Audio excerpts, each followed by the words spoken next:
যাবি যদি লাগাম অবস্থা কবরে যাইতে পারি তাহলে মুসলমান হইয়া কবরে গেলাম, আর যদি লাগাম সিরিয়া দাও মুসলমান আর রইলাম না। বাবারে মাওলা আল্লাহ আল্লাহ রসুলের হাত থেকে লাগাম ছাড়িস না রে বাবা, যাবি কই? ওই মরণ তো লাগবেই লাগবে বাবারে। যারা মাওলার গোলাম হইয়া কবরে যাইবে এত আরামে তার রুহ কবজ হইয়া যাইবে। মায়ের দুধ যে শিশু পান করে, মায়ের দুধ যে বাহির হয়ে যায় শিশু যেমন অনুভব করতে পারে না, তার চেয়ে 70 গুণ আরামে মোমেন মোমেনাতে রুহু আল্লাহর ফজলে কবজ হইয়া যাবে। আল্লাহ আপনি কবুল করে লইয়েন। আল্লাহ এটা আজকে মাওলা আব্দুল গনি সাহেবের ছেলের মুখে শুনলাম। আল্লাহ, যে আব্দুল গনি সাহেবের ওয়াজ বহু লোকই আপনারা শুনছেন, এখানেও তো প্রত্যেক মাহফিলে বয়ান করতেন।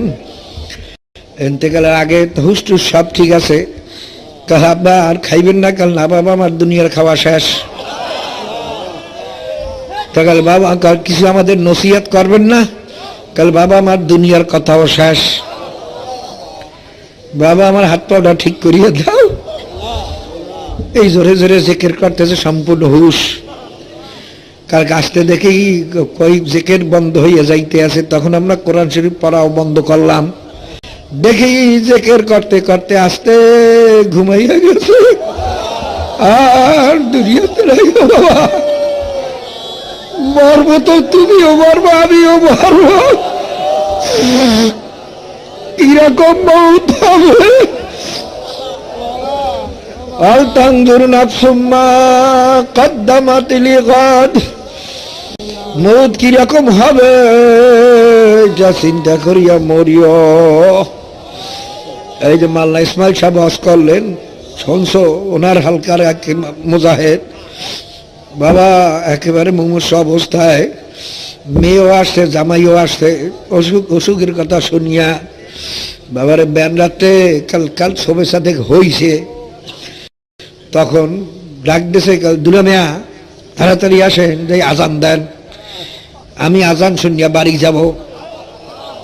সবাই মনে করতেছে বেহুশ অবস্থায় বেতাল কথাবার্তা বলতে আছে। দুলা মিয়া হাফেজ সাহেব সেটাই উঁচু করি আজান শুরু করছে। তার মেয়ে কাছে বসা, মেয়েকে দেখাই দিয়ে আঙ্গুল দিয়ে একটা মেসাক করে দাও।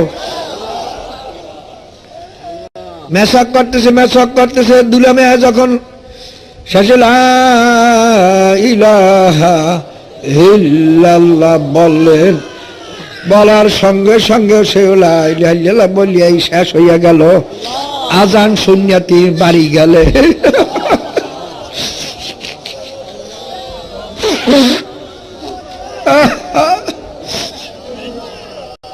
আল্লাহ আল্লাহ আল্লাহ আল্লাহ। সেদিনকে কে জানি বললেন, তার বাবা বলে হ্যাঁ আমি আর 1 সপ্তাহ আছি। আরে যখন 1 সপ্তাহ চলিয়ে গেল, সবাই বলে কই আপনি বলে 1 সপ্তাহ আছেন? তাহলে এই তো সময় কাছাই আসছে। তারপর রাত্রে চলিয়ে গেছে। আমাদের মসজিদে একজন খাদেম থাকতো, আমি চিনতাম না, কক্সবাজার বাড়ি। উনি যে কারি সাহেব তাও আমরা জানতাম না, পরে ওনার গাড়ির ভিতরে পাওয়া গেছে উনি কারির সনদও আছে। মসজিদেই সবসময় থাকতেন, মসজিদের খেদমত করতেন। আমি ঘরের থেকে বাইরে খালি আসিয়া মুসাফা করতাম, হাঁস দিত আর বলতেন হুজুর দোয়া করেন। বাইরে দোয়া করেন। আমি সফরে ছিলাম, উনি সবার সঙ্গে বলে গেলে আমি আর 2 দিন আছি। বাবা যেদিন 2 দিন চলিয়ে যায়, এই রমজানের পরে, সেদিনকে বাইরে সে 6 রোজার 5টা রোজা রাখা হইয়া গেছে। সন্ধ্যার সময় ছাত্রীর জিজ্ঞাসা কই, না না আপনার 2 দিন দিয়ে গেল, গেলেন না দেখি? কালে এই সময় কাছে গেছি। বাবা রাত্রে তাহাজ্জুদ পড়ছে, সেহরিও খাইছে। সেহরি খাইয়া উত্তর দিকে শেউর দিয়া পশ্চিম দিকে কাইতে সবাই শুইয়া রয়েছে। ফজরের সময় যখন সবাই নামাজ পড়তে আসছে, দেখে সে ঘুমাইয়ে রয়েছে। সবাই লারা দেয় দেখেছে আর নাই। কি কামাই করিয়ে গেছে, আর তুমি আমি কি কামাই করলাম? আল্লাহ। ও বাবা, মরবি না? মরবি তো বোঝ, কি নিয়ে মরবু, কি অবস্থায় মরবু? বাবারে, আর গুনাহগারের রূহ কবজ হইতে এত কষ্ট হবে। একটা গরু বা ছাগলকে জীবিত অবস্থায় তার চামড়া যদি খোলা হয়, তার যে কষ্ট হইতে পারে তার চেয়ে 100 গুণ বেশি কষ্ট হইবে। বাবারে, যদি ইমানদার নেককারাইয়া খাঁটি মুসলমান হইয়া কবরে যাইতে পারি, কবর বেহেশতের বাগান হবে। আরে বাবা, আরে কত লোক কবরে শুইবে। যারা কোরআন শরীফকে বেশি মহব্বত করত, কোরআন শরীফ তেলাওয়াত করত, একজন হুর আসবে, বলবে তুমি কে? কালে আমি তোমার কালাম। তার গলায় একশোলা হার থাকবে, মতির হার, মানিক মুক্তার হার। দেখে তুমি পাগল হয়ে যাবে, বলবো যে এত সুন্দর হার। তখন হাঁস দিয়ে বলবে, তা আপনি দেখবেন হাতে নিয়ে, কাল দেন। যখন তুমি হাতে নেবা, আস্তে সিরিয়া পড়িয়া যাইবে। তখন তুমি একটু আফসোস করবে, আরে আপনার হার সিরিয়া ফেলাইলাম। সে হাঁস দিয়ে বলবে, না না, কোনো আফসোসের কারণ নাই, আসেন আপনি এই হার গাঁটতে থাকি, এক পাশ দিয়ে আপনি গাঁতেন আর এক পাশ দিয়ে আমি গাঁতি, হার গাঁথা শেষ হবে না। এর ভিতরে সিংহে ফুৎকারের আওয়াজ আসবে। তুমি বলবা কিসের আওয়াজ আসতেছে ভাই? কিয়ামতের কিয়ামত, কিয়ামত কায়েম হয়ে গেছে।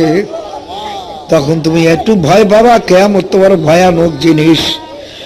সে বলবে, তোমার কোনো ভয় নাই, নাহনু আউলিয়াউকুম ফিল হায়াতিদ দুনিয়া ওয়া ফিল আখিরাহ। আমরা দুনিয়াতেও তোমার সাথে ছিলাম, দেখো না, এখন তোমার সাথে আছি, তুমি দেখতে আসো। তোমাকে বেহেশতে না পৌঁছাইয়া দিয়া আমরা যাব না। বাবা, যারা বেশি জিকিরকে মহব্বত করত, অনেক ফেরেশতা বলতে, আসুন ভাই আমি একটু জিকির করি। জিকিরে মাওলা এমন মজা লাগাইয়া দেবে, আল্লাহ। আর দেখো না, একদল লোক সারা রাত্র জিকির করে, আর তুমি 10-15 মিনিট জিকির করে তুমি হয়রান হয়ে যাও। আর হারা রাত্রি করে তো যে হয়রান হয় না, কারণটা কি? এর মধ্যে নিশ্চয়ই ব্যস্তম আছে। ওই কবরের জিকির এমন মজা মাওলায় লাগাইয়া দেবে, জিকিরের মোনাজাত দিতে পারবো না, জিকির শেষ করতে পারবো না, এর ভিতরে সিংহে ফুৎকারের আওয়াজ শুনবা। বাবারে, আর যারা গুনাহগার হইয়া কবরে যাইবে, মাওলার হুকুম অমান্য করিয়া কবরে যাইবে, মুসলমান না হইয়া কবরে যাইবে, কবরটা জাহান্নামের আগুনের কুয়া হইয়া যাইবে। কারো কবরে 99 সাপ জমা হইয়া কিয়ামত পর্যন্ত কামড়াইবে। এ পাগলের দল, আমরা কি গরু সেই খারাপ হইলাম? আমরা কি গরু সেই খারাপ হইলাম?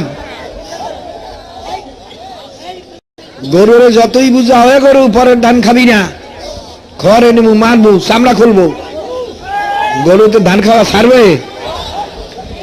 কিন্তু 2টা গরু একটা ধান খায়, একটারে যাইয়ে পিঠাও লাড়ি দিয়া, ওই পিঠান দেখে আর একটা গরু দৌড় দেবে, যার পরে তো আমার এই পিঠাইবে। বাবার কোরআন হাদিস শুনিয়াও বুঝলাম না,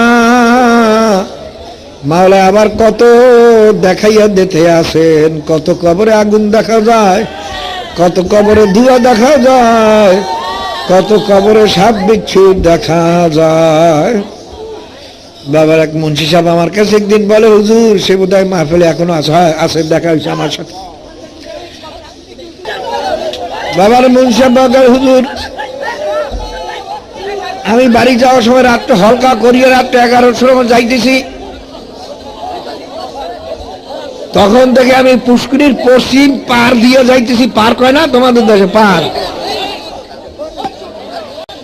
পূর্ব পারে কবর, একটা কবরে দেখি আগুন জ্বলতে আছে। বাড়িতে গেলাম, বাড়িতে যাওয়ার পরে তার বিবি কয় যে স্বামী শুনছেন? বলি কি? কাল অমুক লোক মারা গেছে, তার স্ত্রী আজকে আসছিল।